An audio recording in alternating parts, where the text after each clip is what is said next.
रात का समय, घड़ी में 2:30 बज रहे हैं। हवा बिल्कुल शांत है, लेकिन एक अजीब सी बेचैनी महसूस हो रही है। एक आदमी अपने बिस्तर पर पड़ा है। उसकी सांसें धीरे धीरे रुक रही है। उसकी आंखें आधी बंद है, जैसे वो किसी और दुनिया को देख रहा हो। कमरे का तापमान अचानक गिर जाता है। दरवाजा बिना हवा के खुद ही हिलने लगती है। एक अंधेरा साया धीरे धीरे उसके पास आता है। यह मौत, और भारत में इसे लेने आते हैं एक देवता जिसे हम यमराज कहते हैं।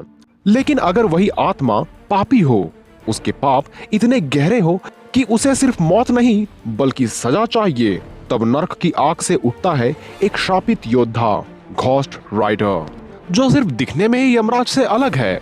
लेकिन दोनों का काम लगभग एक ही है, और कुछ हद तक दोनों की एबिलिटीज भी एक समान प्रतीत होती है। ऐसे में क्या हो जब ये दो डिवाइन एंटिटीज की आपस में लड़ाई हो जाए? किसकी होगी जीत? आइए जानते हैं आज के इस वीडियो में। पर वीडियो में आगे बढ़ने से पहले वीडियो को लाइक और हाइप करना बिल्कुल न भूलें। यमराज यह सिर्फ नाम नहीं, एक नियम है। एक ऐसा नियम जिसे ना तो देवता तोड़ सकते हैं न इंसान। उनका जिक्र होता है गरुड़ पुराण में, जहां लिखा है कि जब किसी जीव का समय पूरा हो जाता है तो यमराज उसकी आत्मा को लेने आते हैं। यमराज का जन्म हुआ था सूर्य देवता से, और उन्हें दिया गया एक ही काम, न्याय करना। इसलिए उन्हें हम धर्मराज के नाम से भी जानते हैं। हालांकि उनके रूप के बारे में जिक्र करें तो यह किसी इंसान को हिला देने के लिए काफी है। इनकी काली गहरी त्वचा, लाल आंखें, हाथ में गदा और उनका वाहन एक भयानक भैंस। इसे देखकर कोई भी थरथर कांपने लग जाए, क्योंकि इनका रूप तो भयानक है ही, लेकिन अगर इसे कोई देख ले तो उसका अर्थ ये होता है कि उसका वक्त आ चुका है। लेकिन यमराज सिर्फ मौत देने वाले नहीं होते, वो लोगों के साथ इंसाफ करते हैं। हर आत्मा के कर्म का हिसाब होता है, और उस हिसाब के आधार पर मिलती है सजा या मोक्ष। अब भले ही यमराज को मृत्यु तथा न्याय का देवता माना जाता है, पर यमराज को लेकर पुराणों में ऐसा वर्णन मिलता है कि यह भी पहले सामान्य इंसान थे, पर ये असामान्य तब बन गए जब इनकी मृत्यु हुई, क्योंकि ये पहले ऐसे जीव थे जिसकी मृत्यु हुई थी, और इसी वजह से इन्हें ही मृत्यु लोक का स्वामी बना दिया गया। अब चूंकि यमराज की भी मृत्यु हुई है, इसलिए उन्हें पता है कि मौत क्या होता है, मौत में क्या क्या महसूस करना होता है, और मौत के बाद इंसानों को कहां जाना पड़ता है। और इसमें कोई शक नहीं है कि मृत्यु के पश्चात आत्माओं को उसी जगह जानी पड़ती है जहां मृत्यु के पश्चात यमराज को जाना पड़ा था। पर मृत्यु लोक के स्वामी बनने की वजह से यमराज ने वहां कुछ नियम बनाए। अब मृत्यु लोक कोई सामान्य सी जगह नहीं थी, यह एक ऐसा लोक बन चुका था जहां तक आत्माओं को पहुंचने से पहले एक नदी पार करनी होती थी, और वो नदी कोई और नहीं बल्कि वैतरणी नदी था। और वैतरणी नदी को पार कर पाना हर किसी के बस का बात नहीं था। यह नदी आपके कर्मों के अनुसार आपका सफर तय करती है कि आपका सफर कष्टों से भरा होगा या फिर आप इसे बड़े ही आसानी से पार कर पाएंगे। खैर, इसे पार कर पहुंचने पर आप यमलोक पहुंच जाएंगे, जहां चित्रगुप्त आपके कर्मों के हिसाब के अनुसार आपको यमलोक में किसी एक जगह भेज दिया जाएगा। यदि आपके कर्म काफी गलत हुए तो आप नर्क में सड़ोगे, और वहीं आपने सिर्फ पुण्य के काम किए हुए हो तो आपको मिलेगा स्वर्ग। और इस चीज का अंतिम निर्णय तय करते हैं यमराज। इसी वजह से उन्हें न्याय का देवता भी कहा जाता है। अब सोचो, एक आदमी है जिसने अपनी जिंदगी में बहुत पाप किए हैं। वो सोचता है कि वो बच जाएगा, पर एक रात उसकी सांसें रुक जाती है, कमरा ठंडा होने लगता है, और एक अंधेरे साए के रूप में वहां यमराज प्रकट हो जाते हैं। वो अपने पास उस व्यक्ति पर फेंकते हैं, और एक ही पल में आत्मा शरीर से अलग हो जाती है। वो आदमी चिल्लाता है, पर अब देर हो चुकी है। वो इंसान चाहे कितना भी शक्तिशाली था, पर अंततः वो मौत के आगे अपने घुटने टेक ही देता है, क्योंकि मौत से ज्यादा ताकतवर ना तो कोई था और ना ही है। इसलिए बात करें मौत के देवता यमराज के पावर्स एंड एबिलिटीज की, तो इसके पास है सोल एक्सट्रैक्शन की एबिलिटी। मतलब यमराज अपना पास किसी पर फेंक दे तब वह किसी के भी शरीर से उसकी आत्मा को खींच सकता है। और जब इंसान की आत्मा उसके शरीर से अलग हो रही हो तो इंसान इस प्रक्रिया में कुछ भी नहीं कर सकता। न तो वो भाग सकता है, न लड़ सकता है, और ना ही अपने आत्मा को शरीर से अलग होने से रोक सकता है। एक बार यमराज के निशाने पर कोई आ जाए तो उसका बचना नामुमकिन हो जाता है। यमराज की दूसरी सबसे बड़ी एबिलिटी है टाइम अथॉरिटी। यमराज सिर्फ मौत नहीं देते, वो निर्णय करते हैं कि मौत कब होगी। मतलब उनके पास टाइम का कंट्रोल है, इसलिए उनसे पहले कोई नहीं मर सकता और उनके बाद कोई जिंदा नहीं रह सकता। यमराज सिर्फ आत्माओं के संरक्षक ही नहीं, यह आत्माओं के निर्णयकर्ता भी हैं।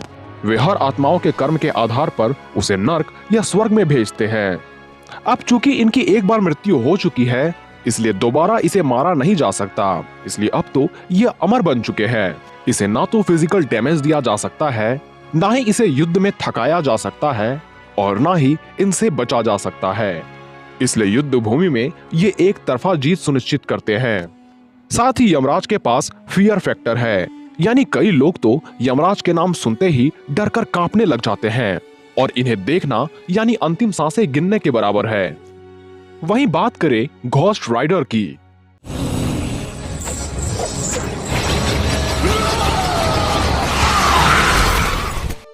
चलिए अब बात करें घोस्ट राइडर की, तो एक सामान्य सा stuntman Johnny Blaze spirit of vengeance के वादों में बंधकर एक मौत का सौदागर बन जाता है।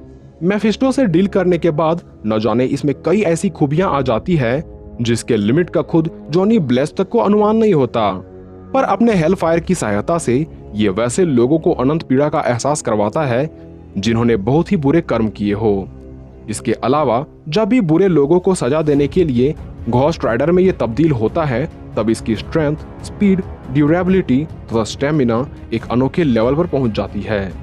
पर इसकी पेनेंस टेयर यानी पश्चाताप की दृष्टि से ये किसी पर घूरता है, तब वो एक ऐसे दर्द से गुजरता है जो उन्होंने अपने पूरे जीवन में कभी महसूस न किए हो। यूं तो घोस्ट राइडर में कई अनोखी खूबियां पाई जाती है। ये फिजिकली भी काफी हद तक स्ट्रॉन्ग है, पर इसकी वास्तविक सुपर पावर है हेल फायर मैनिपुलेशन, यानी ये पूरे तरीके से हेल फायर को कंट्रोल कर सकता है और पूरी तरह से उस आग को अपने इच्छा अनुसार बदल भी सकता है। जैसे कि विशाल आकार वाले न्यूक्लियर धमाके को उत्पन्न करना, नर्क की आग को आग का तूफान का शक्ल देना, उस अग्नि को अपने इच्छा अनुसार हथियार में बदलना जो कि आग से ही ऊर्जा ग्रहण करती हो, और तो और ये अपने आसपास के किसी भी चीजों को नर्क की ज्वाला से पूरी तरीके से नष्ट कर सकता है। इसकी दूसरी एबिलिटी है सुपर ह्यूमन स्ट्रेंथ, क्योंकि स्पिरिट ऑफ वेंजेंस किसी भी होस्ट का जब चयन करती है तब वो उसे इतनी ताकत से भर देती है जिसका सामना कर पाना ताकतवर इंसानों तो दूर, ताकतवर मॉन्स्टर्स के लिए भी बस का नहीं होता। और इसकी स्ट्रेंथ की लिमिट बस यही खत्म नहीं होती, बल्कि इसकी स्ट्रेंथ पूरी तरह से होस्ट पर निर्भर करती है। इसलिए इसके स्ट्रेंथ की कोई लिमिट नहीं होती। इसके स्ट्रेंथ को मापा नहीं जा सकता, और बस स्ट्रेंथ ही क्यों, इसकी स्पीड और ड्यूरेबिलिटी उसके होस्ट पर पूरी तरह से निर्भर करती है। यूं तो इसकी ड्यूरेबिलिटी की कोई भी सीमा नहीं, लेकिन किसी तरह इसे मारकर गिरा भी दिया जाए तब भी कुछ ही पलों में ये पुनः होश में आ जाता है, यानी ये पूरी तरह से अमर है। और कॉमिक्स की माने तो इसके पास साइज शिफ्टिंग की भी एबिलिटी है, और जैसे ये अपने आकार को बढ़ाता है, इसकी पावर्स भी बढ़ती जाती है। इसके अलावा भी घोस्ट राइडर के पास कुछ कमाल की शक्तियां पाई जाती है, जिनमें शामिल है सीन परसेप्शन, यानी ये अपने आसपास मौजूद किसी भी जीवों के पाप को सेंस कर सकता है। यहाँ तक कि मीलों दूर मौजूद पापियों के पाप को सूंघकर ये उस तक आसानी से पहुंच सकता है। रेजिंग द डेड, यानी ये डेड सोल्स को दोबारा से उसके शरीर में डालकर जीवित कर सकता है। हालांकि मृत हो चुके इंसानों में सोचने की क्षमता नहीं पाई जाती, पर घोस्ट राइडर के इशारों पर ये कुछ भी करने को तैयार हो जाते हैं। अर्थात घोस्ट राइडर एक ऐसे मृत लोगों की सेना बना सकते हैं जिसको मरने का भय हो ही ना। ये थॉर की तरह मौसम को अपने इच्छा अनुसार बदल सकता है और बड़ी बड़ी बिजलियों को अपने मर्जी अनुसार नियंत्रित करके किसी पर भी हमला कर सकता है। थंडर स्टॉर्म को अपना हथियार बना सकता है। पर जो इसकी सबसे यूनिक एबिलिटी है वो है इसकी पेनेंस टेयर, जिसमें घोस्ट राइडर किसी के भी आंखों को देखकर उसकी आत्मा को पूरी तरह से जलाकर मार देता है या फिर उसकी आत्मा को अपने अंदर सोख लेता है। अब सोचो, एक तरफ है यमराज जो मौत का नियम है, दूसरी तरफ घोस्ट राइडर जो सजा का रूप है। यमराज एक सिस्टम है, वहीं घोस्ट राइडर एक पनिशमेंट है। हालांकि एक और जहां घोस्ट राइडर का हेल पावर काफी पावरफुल है, पर वहीं यमराज तो उससे कहीं ऊपर है, क्योंकि यमराज निर्णय करते हैं कि कौन मरेगा और कब मरेगा। ये बात सच है कि घोस्ट राइडर काफी पावरफुल है, लेकिन वो एक सिस्टम के अंदर काम करता है। वही यमराज खुद में ही एक सिस्टम है। इसलिए आज के इस यमराज वर्सेस घोस्ट राइडर के बैटल में जीतने की संभावना बेशक यमराज की है। तो आपकी इस पर क्या राय है, हमें कमेंट में जरूर लिखें। तो आज के लिए बस इतना ही, मिलते हैं अगले वीडियोस में।